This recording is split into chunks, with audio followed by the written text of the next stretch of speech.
Welcome home to USA Global TV and Radio, a place where dreams take flight, with authentic storytelling, diverse perspectives and meaningful conversations, where global stories unite and bridges are built beyond all borders. Discover world-class education, entertainment, hope and inspiration. Together, we're building bridges worldwide. Subscribe to our channel, USA Global TV. Download our app, USA Global TV. Be our guest or join our team. Visit usaglobaltv.com. Thanks to our founder and executive producer, Dr. Jacalyn Kerbeck. Music score by Yeffy Tang from Cloud Road Music. Voiceover artist Mike Porter. Creative direction by Paul Garcia. USA Global TV and Radio. Your home for global connection. All rights reserved. This video and its contents are the exclusive property of USA Global TV and Radio. Unauthorized use, duplication or redistribution in any form is strictly prohibited. Have you ever met someone with impeccable manners, but they weren't a very nice person? Or someone who's a little rough around the edges, but they would do anything to help a person in need? It makes you wonder, can you be polite without being good?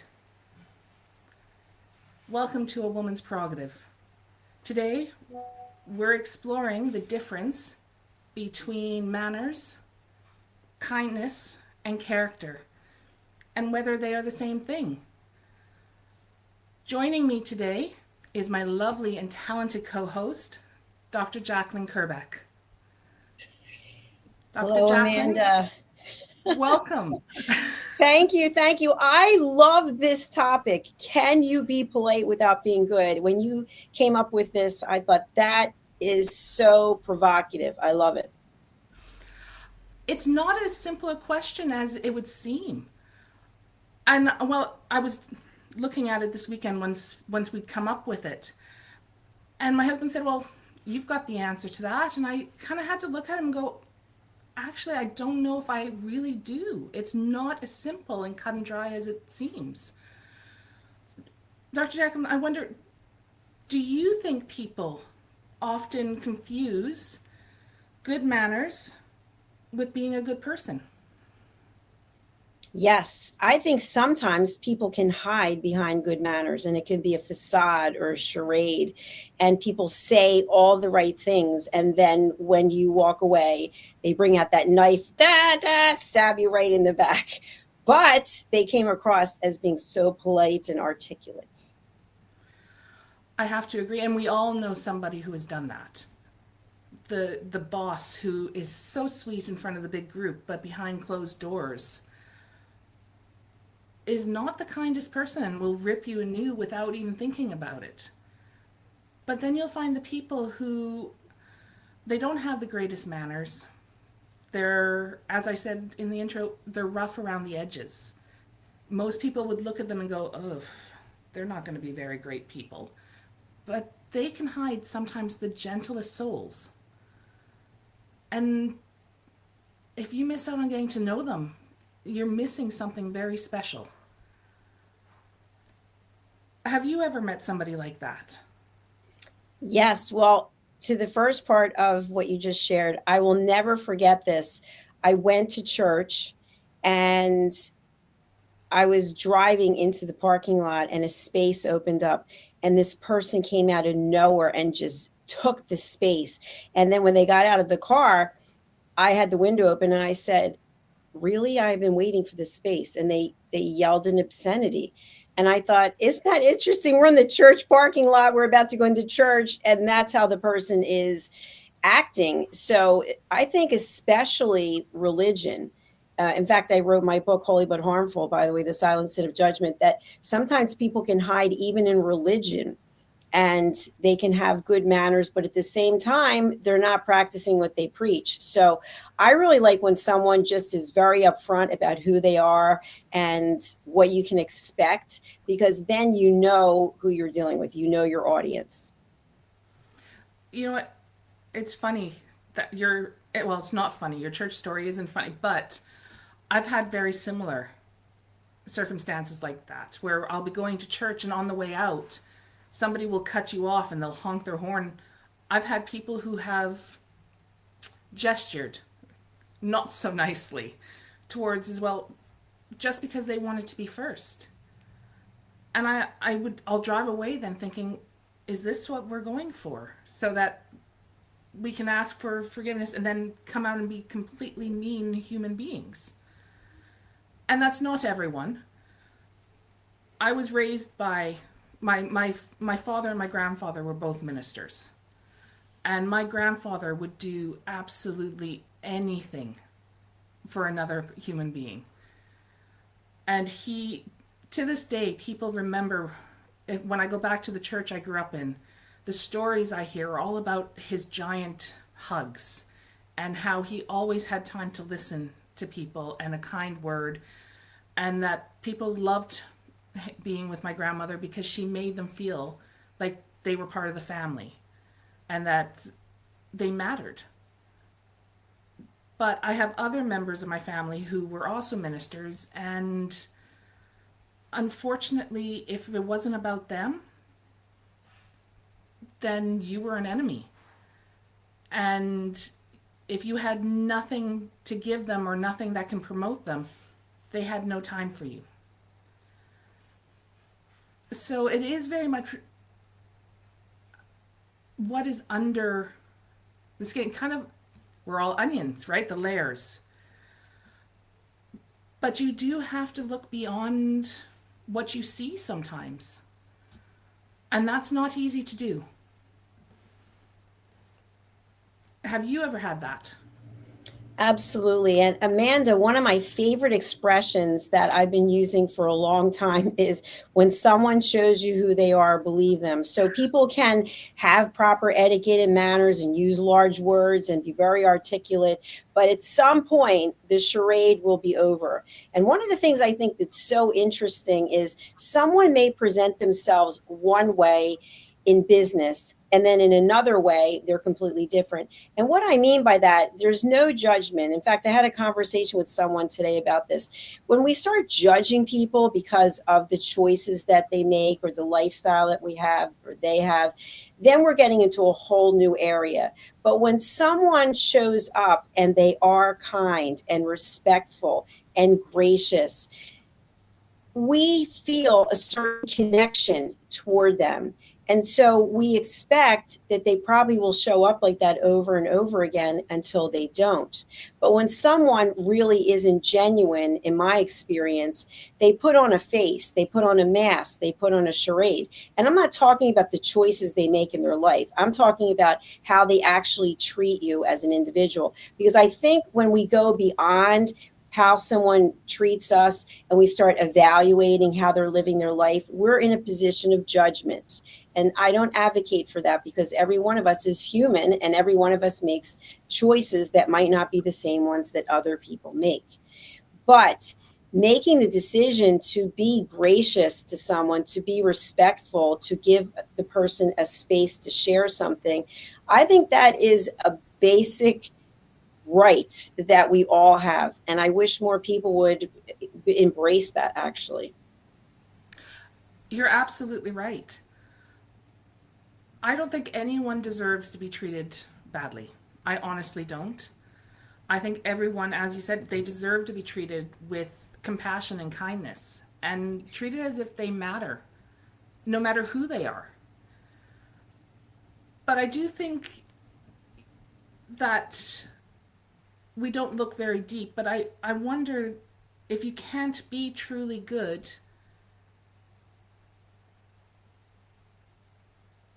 or let me say that another way. I think those people who put on the facade of impeccable manners, kindness, they're the ones who will sweep people off their feet, but behind closed doors, they're not very nice. And I don't think someone who is not very nice can hide it for very long. I think eventually cracks are going to start showing, and their real personality is going to start slipping through. Take the boyfriend who They sweep you off your feet, they bring flowers, they're gentle, they're romantic in the dating stage.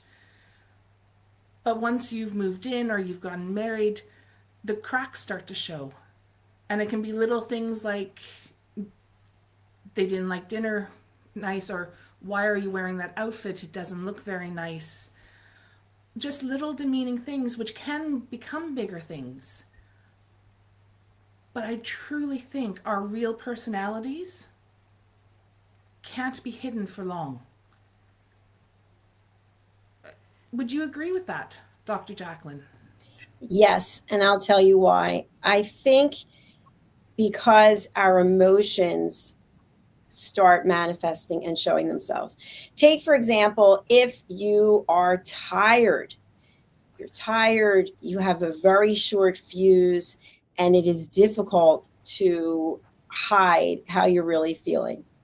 Or if you are not feeling well, you feel run down, you feel sick, or you have just had some bad news, or maybe somebody you broke up with you, or something in your life didn't turn out the way that you thought it would.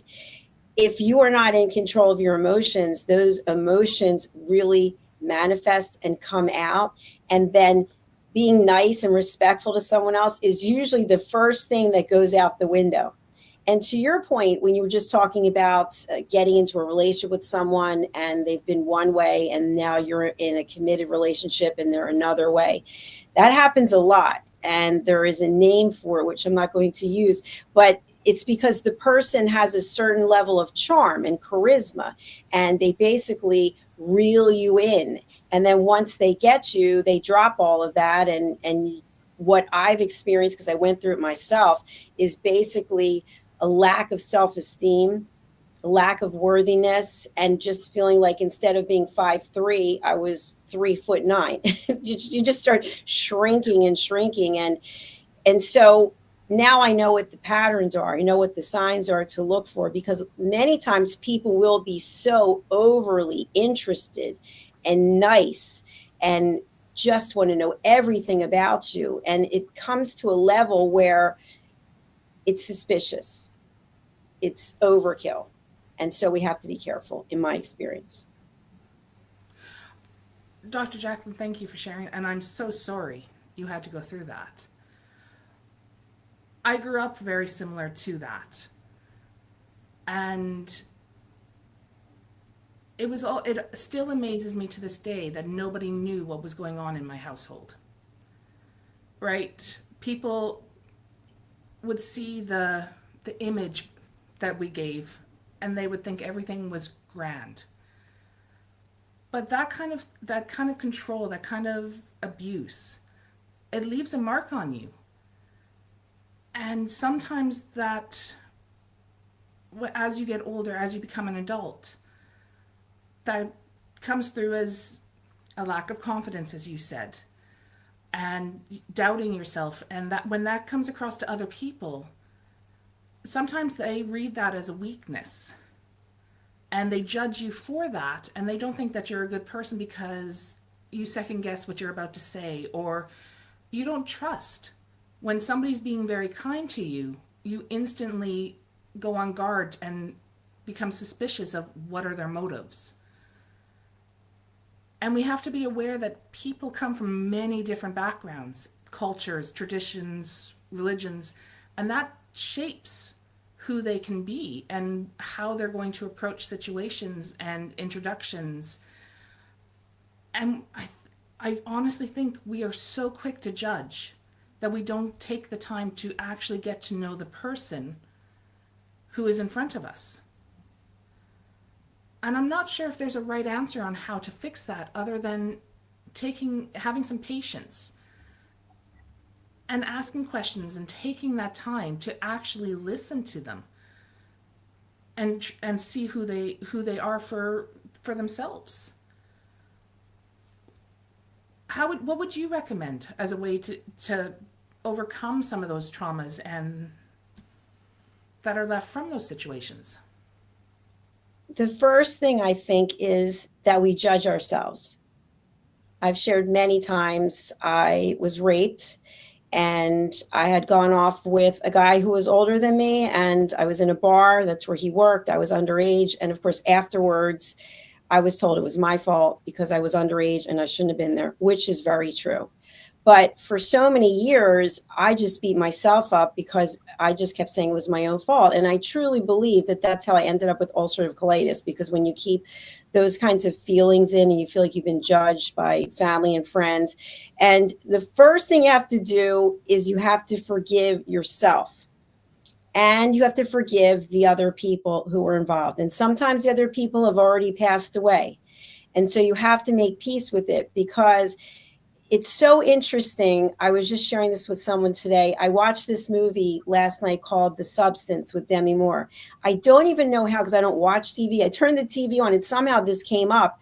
And I thought, I don't know what this is. It looks weird. And I ended up watching it, except for the last 20 minutes, because it was so dark. I couldn't watch the last 20 minutes. But what I took away from it was, without giving any information about this program, is that we are, as humans, we're not perfect, but we're split down the middle sometimes, meaning that we love certain things about ourselves and we hate certain things about ourselves, or we can't stand certain things about ourselves. And it's almost like we're two different people, but we're only one person. And if we keep giving airtime, so to speak, to that part of us that we can't stand, that it overshadows the part of us that we love, then our quality of life is not as good as it could possibly be. So what I feel is, when we haven't done our shadow work, or we haven't done our personal professional development, we're very likely to judge other people, because there's something within us that is unresolved. And when we see someone else's situation, it evokes certain feelings of in us, mainly fear and negativity.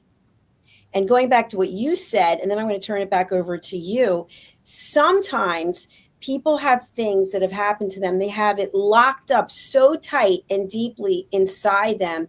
They are terrified that someone will find out what they've gone through or how they're feeling.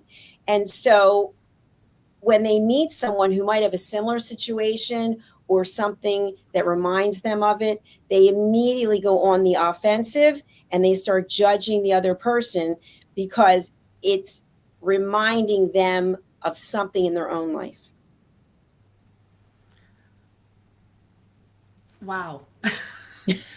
Dr. Jacalyn, It's a lot, I know. You completely blow me away. And I love everything you've just said. And I can't agree more. I think people fear what they're not willing to face. And almost no one wants to face the things that scare them or make them feel insecure or uncomfortable, because they would have to take a really deep look at why. And I love the two halves. That reminds me of the yin. Is it the yin and the yang? Yes. That everyone has good and they have bad. And that takes me back to something you said much earlier in the conversation about how when you're sick or you're tired, had a bad day, having to control the emotions so they don't come out wrong. And I'm guilty of that some days. My poor husband and children. If I'm not feeling well, I'm tired, or I get really stressed out, sometimes, not all the time, but sometimes, and my husband is probably laughing while he watches this, that doesn't always manifest itself in the most positive way. But the moment it comes out, it's like I go, oh my goodness, what have I done? Why have I done that? And I feel guilty almost instantly. And I apologize and I apologize, and I know I can't take it back. But my kids will usually go, Mom, we know you didn't mean it, because it doesn't happen often. It's okay. And I'll go, no, I need to learn from that. But some people don't, and they don't think there's anything wrong with lashing out. and hurting people. And that's not okay. But what do you do about people when you run into people like that? How do you handle them? What do you do? Because sometimes you have to be around them. You have to deal with them at work. Or I worked in education for a lot of years, and sometimes you had a parent that loves to push their weight around, or not very nice, but you have to put on your smile and go, okay, I've got this, and treat them as you would anyone else. You don't want to treat them any different than I would treat the child next door or the person who I get on with really well, because then they're bringing you to their level.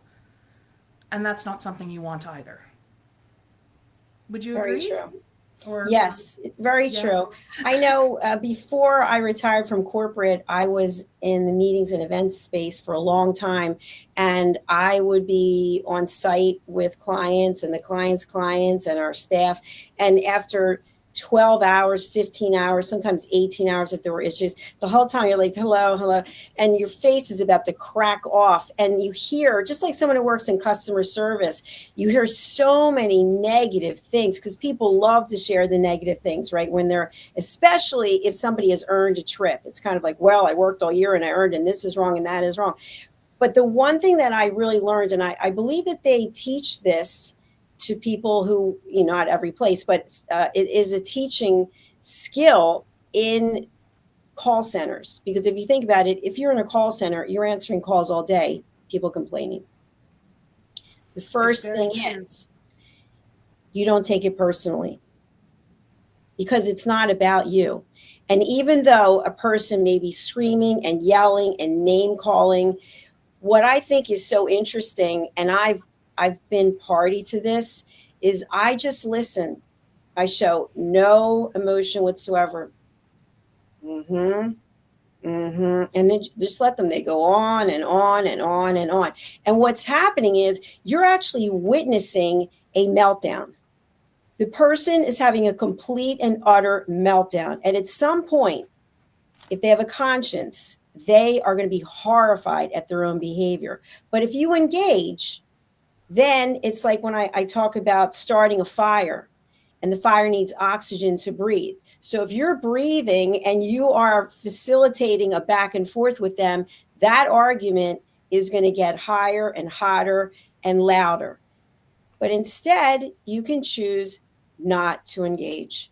And then when they're finished, maybe they're making passive aggressive comments, which is complete judgment, by the way. When someone says, oh, I was only kidding. They weren't kidding. They meant it.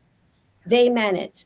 But how you receive the information and what you do with it is up to you. So for the topic today, can you be polite without being good? Absolutely. We can't control who is good at their core. And we can't control who is going to be polite. But what we can control is how we respond. So if someone insults you, you have a choice. Are you going to insult them back? I think it's so interesting. If someone says something negative to you and you just stand there, they don't know what to do because they have no one to debate with now. But you also have the option to not engage and to walk away. And that takes true courage and strength. Absolutely. And that'll take it out of their sails as well, because they don't know what to do with somebody who's not giving them the reaction that they're looking for. We're going to go to a short break, but please don't go anywhere. When we come back, Dr. Jacalyn and I are going to continue our conversation and explore good manners and good character. And do they always go hand in hand? We'll be right back. What if many of the problems we associate with aging are not random? What if there are identifiable causes behind declining energy, chronic disease, and memory problems? We have been told that aging is simply something we must accept, that slowing down is normal. that growing older means growing weaker. But what if that's only part of the story? Why do some people remain active and engaged well into their later years? Why do others struggle with disease, fatigue, and declining health? What is happening beneath the surface? What processes drive aging? In Aging Sucks, researcher, educator, and author Red O'Loughlin explores what researchers have discovered about why we grow older. No medical degree required, no confusing jargon, just clear explanations of what researchers have discovered about the processes that influence aging. You cannot stop aging, but understanding its causes may help you make better decisions about your health, your future, and your quality of life. Because understanding comes before action. Action creates hope. Aging sucks. End the guesswork. There is hope.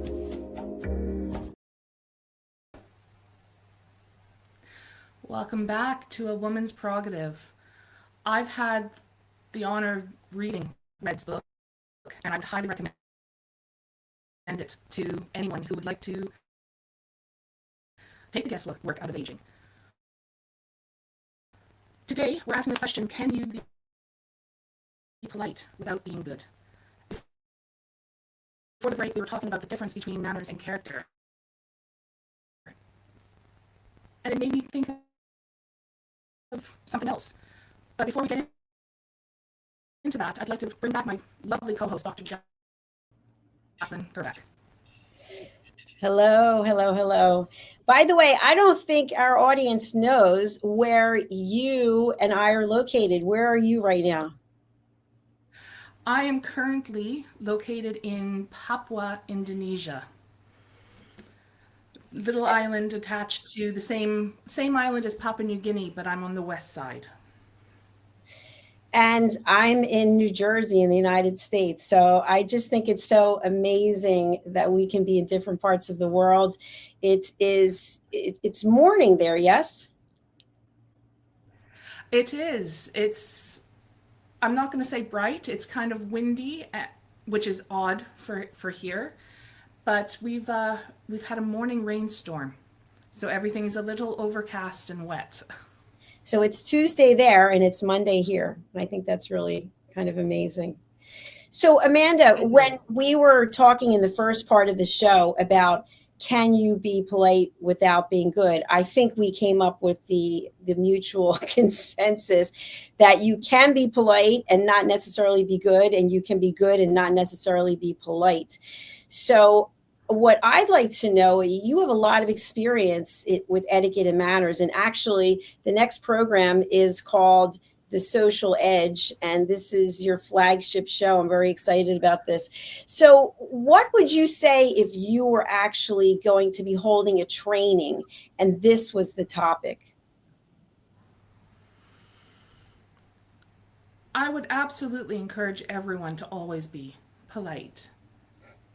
But I would, and I often do, I remind people that the basis of good manners and etiquette is remembering it's all about what I can do for the other person. Right? It's the golden rule. Do unto others as you would have done unto you. What can I do to help them? And I have had people come back and go, oh, well, I can be nice to them, but what am I getting out of it? And I'll kind of go, okay, let's look at that. If you do something for someone and you expect it back, is that an act of kindness? Or is that a way for you to get something out of it, no matter what happens to the other person? I love working with children because they're like sponges and they just want to learn everything. And you can teach them how to go out and be kind to people, to help people, to hold that door, to compliment somebody on what they're wearing or how they're looking that day and mean it. And I think being a good person comes down to those things. It comes down to the kindness that you show, the respect that you give people, and being able to treat people as if they mean something and not expecting something back. Dr. Jacalyn, you speak to a lot of people about listening, and you're always trying to educate people. What is something you would tell them on that subject? I think the first thing is they have to be open to receiving information. Not everyone is. And that's another thing about being polite. There can be circumstances where someone will act like they're interested. And I see this a lot in business. In order to get your attention, someone might act like they really are interested in what it is that you do. And then when you ask something of them, even to listen or engage, the whole situation changes because they had something in their mind, which is what they wanted. And that's why they were engaging in the first time. And if they don't feel like they're going to get it, then that changes the dynamics. So I feel like when we are at peace ourselves, when we have chosen not to live a life of drama, then we have more space to receive information, to receive feedback. And that in and of itself, to me, is the catalyst for then helping other people. If we feel like the whole world is about us, or that we've been wronged, or that we're a victim, we spend so much time in negative emotions that we don't really care about etiquette and manners. We don't care about walking in someone else's shoes. But when we have a completely different mindset, then all of those things resonate. And that's actually what we're doing here on this television network. Every person who's here has similar interests, that we are creating a legacy of education. And for people I've met with who are like, well, can I get rich doing this? And I tell them right away, I don't know. I don't have the answer to that. I'm not getting rich by doing it, but I am rich in here from doing it. And then that person might say, well, this isn't for me. And it's the same thing. If somebody's out for the bottom line, the dollar, then their interest may only be in what puts money in their bank account. What are your thoughts? You know what? My thoughts are that I agree with you 100%. And unfortunately, we can't change people. They have to want to change themselves if they're one of these people that have the bad attitude or only think of themselves. They have to make the choice to reach out to other people and make it about more than just themselves. And that goes back to what we were talking about before the break, that can be scary. And we've covered that in a couple of our past episodes as well, that change is terrifying. But rewarding. You mentioned all the people that are involved in USA Global, our community. And they are some of the most amazing people that I've ever seen work or met, because they all want to help people. They're all doing shows to give out more information and to help people on a journey that some people aren't even aware that they're on. And that is a special gift. And honestly, Dr. Jacalyn, on behalf of all of us, thank you for doing that. And I'm not sure if anyone's ever said that to you, but thank you. Well, thank you. I appreciate it. I really do. Because it would be very boring if it was just me here day and night. In fact, that's how I started out. I was doing 10 shows a day, standing for all of them. And I thought, I can't believe anyone's actually tuning in to hear another show with me on it. fascinating shows, and I would highly encourage the viewers, if they haven't had the chance to go and explore the USA Global TV and Radio website, to please subscribe to our 2 YouTube channels, USA Global TV and Radio and Dr. Jacalyn Kerbeck, and take the time to explore some of the other programs as well that are on, because besides the Woman's Prerogative and the soon-to-come Social Edge, there are some wonderful programs. And you'll learn a lot. And they'll help you grow as well, which is what we're discussing today, is growth. Whether you can grow to be a good person or not. But Dr. Jacalyn, I was thinking over the break, I was thinking about the things that we had discussed, and I had a thought. And, well, I was thinking that are good manners something that we're taught? Well, and character, is that something that we develop as we get older? And I was thinking about it while we were running the commercial, and I have a very mixed opinion on it. I honestly believe that we're born fairly selfish. I think as babies, I'm not sure what babies think about, honestly, but I almost guarantee it's not about the people around them, right? When when we're hungry, when we want to feed, when we're uncomfortable, when we need a diaper change, that's what we're thinking about. And even as toddlers, we're looking at the world around us, but from our own, we're thinking it revolves around us. But I think as we grow, a lot of our values are shaped by the people we come in contact with. Our parents, our grandparents, our friends, our teachers, and through them, we learn what's going to shape our character.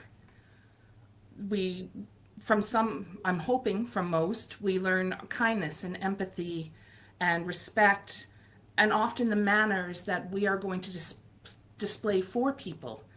And I think that all comes into building our character. But having said that, I know that it's not as straightforward as that seems. There are people who have been raised in loving, caring homes that somehow don't make choices that reflect the values they were taught. But also there's people who grew up in difficult circumstances, who became incredibly hardworking and generous, compassionate adults. So while I think our upbringing plays a significant role, I don't think it tells the whole story. And at some point, I think we do have to take responsibility for our own choices. Do you think that there comes a point, Dr. Jacalyn, that in our lives, we can no longer blame our choices on our upbringing or things that have happened, and we have to start taking our own responsibility for who we are? You read my mind. Absolutely. Absolutely. Because it's very easy to blame someone else or something else for where we are today. But the truth is, and I've said this quite often, that as long as there's air in our lungs and our mind is working, our body's working, and we can make conscious choices, that we get to choose something different. And if we grew up with etiquette and manners, we still are the ones who have to choose to demonstrate them, to embrace it and bring it into our life. And if we didn't, and we witnessed something that was completely the opposite, we have the ability to choose a different way. But when we're always standing on, if you think about standing on a platform, which is, it's his fault, it's her fault, my parents didn't do this, my spouse didn't do that. No, it's you. You have a choice to make. And so every day we make, I don't know how many decisions. I forget what the data is, but the number of conscious decisions and choices that we make. So we're the only ones who are accountable. And I think, again, when we work on ourselves and we hear someone blame something on someone else, we know right away, no, that's on you. We don't say anything, but we know you've got to do the work. And once you do the work, what I found is that it's very freeing, because it's almost like for so long you have this package of anger towards someone or something because they didn't give you what you needed. And maybe what you needed was love. Maybe what you needed was respect. Maybe what you needed was to be seen, and they didn't give you that because maybe nobody gave them that. Or maybe something happened in their life that they just decided they were going to be bitter and angry. But you don't have to make that choice. And what I say is give them grace, because they probably did the best they could do with what they know or what they knew. And again, it comes back to, until you're in someone else's shoes, you don't know what that situation feels like. And you make the choices that you make, whether it's from having all the information and processing it, or maybe it's from a complete emotional state. And when we are passing judgment on other people, in my opinion, that is not etiquette and manners. That is basically being in a low vibrational place as a human being and saying, you know what, I can't give you grace. I can't. And by the way, there's horrible things that happen in life. And you read these stories that someone killed a person's family member and they're in the courtroom and they say, you know what, I forgive you. Because if you don't forgive, you drag it around with yourself. It's like that bag of bricks. And until you put that bag of bricks down, you're never really free. So you think you're holding the grudge and all that anger towards someone else, but it's actually going in towards you because that person's not living with it every day. You are. I just got an image. I love Christmas, and one of the movies my family watches every Christmas Eve is a version of the Christmas Carol. And while you were explaining the whole bag of bricks and pulling you down and how it'll eat, I got this image of Scrooge being visited by his old partner with all the chains from life weighing him down because of what he thought was important and what he couldn't let go. And that, Dr. Jacalyn, that was an extremely powerful thought. Because well, thank you. Right. What I remember about Scrooge, and I think it was the cartoon one that I was watching, is that he wanted to be loved. He wanted to be included. He wanted to feel like he was part of a community, and he didn't have that. So he acted out basically because he was lonely and he felt rejected. And that's what happens. We all have a need to be loved. But I have to share this as we close out. You've got to love yourself first.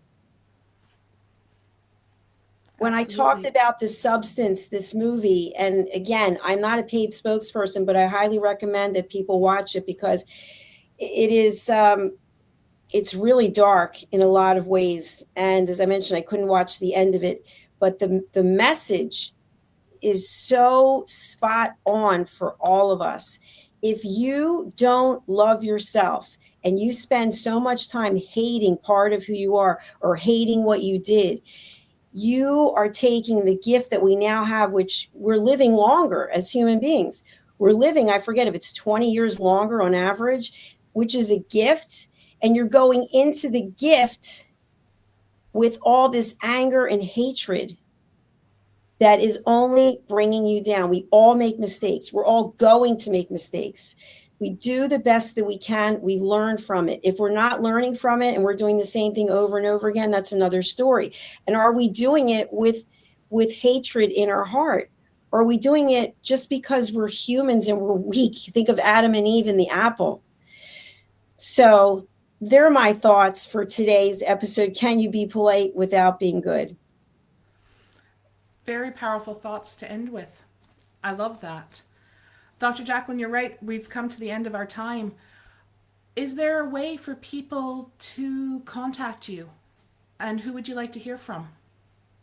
Thank you so much, Amanda. I would like for people to go to our website, which is usaglobaltv.com. You can see on the screen here, and you can learn all about our shows. You can learn about how to become a team member, and you can also book your session. Here it is right here. Just go to guest interview, book your interview, and you'll see all the shows that we have there, Amanda. usaglobaltv.com. Thank you so much for having me. Thank you so much for coming. Perhaps the goal is not choosing between good manners or good character. Perhaps it's allowing our manners to reflect kindness and support and gratitude, integrity that already exists within us. And there's the thought I want to leave you with at the end of our show today. Thank you for joining us on A Woman's Prerogative as we discussed, can you be polite without being good? I am Amanda Holmstrom. I'm the founder of Silver Rose & Co. And through workshops and programs, I help build confidence, strengthen communication skills, and develop practical life skills that support people, whether they are in school, in the workforce, or trying to find what they are becoming. To learn more, please visit my website at silverroseco.ca. You can find me as well on LinkedIn under Amanda Holmstrom, HOLMSTROM. And you can also find Silver Rose & Co. on Facebook and Instagram. Thank you for joining us today on A Woman's Prerogative. We'll see you next week. Bye. What happens when life tries to break you? When the pain is unimaginable, the losses are overwhelming, and every step forward feels impossible. There comes a moment, a choice. Will you surrender or will you rise? From breast cancer survivor to survivor of domestic abuse to inspiring thousands around the world, Verna Haywood shares a deeply personal journey of courage, healing, and transformation. This isn't just a story about surviving, it's about rediscovering your purpose, reclaiming your voice, and becoming stronger than the challenges you never asked for. Discover Unstoppable Resilience, Heal, Rise, and Reclaim Your Power by Verna Haywood. Continue the journey on the Unstoppable Life with Verna Haywood exclusively on USA Global TV and Radio. Thank you, viewers and listeners of USA Global TV and Radio, for joining us today. We're honoured to have your time and attention as part of our global community. At USA Global TV and Radio, we believe in the power of authentic conversations, meaningful connections, and creating a world of possibilities together. Want to be part of something bigger? Join our team of elevated listeners at usaglobaltv.com, a space where your voice matters and your ability to listen transforms relationships. Stay connected with us across all our platforms for thought-provoking discussions, expert insights, and empowering stories. Subscribe to our channels at youtube.com/c/usaglobaltv. Follow us on social media and explore the endless opportunities we're creating for growth, learning, and inspiration. Together, we're not just broadcasting, we're building bridges and changing lives one conversation at a time. For inquiries, contact us at info@usaglobaltv.com. Produced by Executive Producer and Director Dr. Jacalyn Kerbeck. Voiceover by Mike Porter. Creative Direction by Paul Garcia. All rights reserved. Visit usaglobaltv.com to view our full terms and conditions.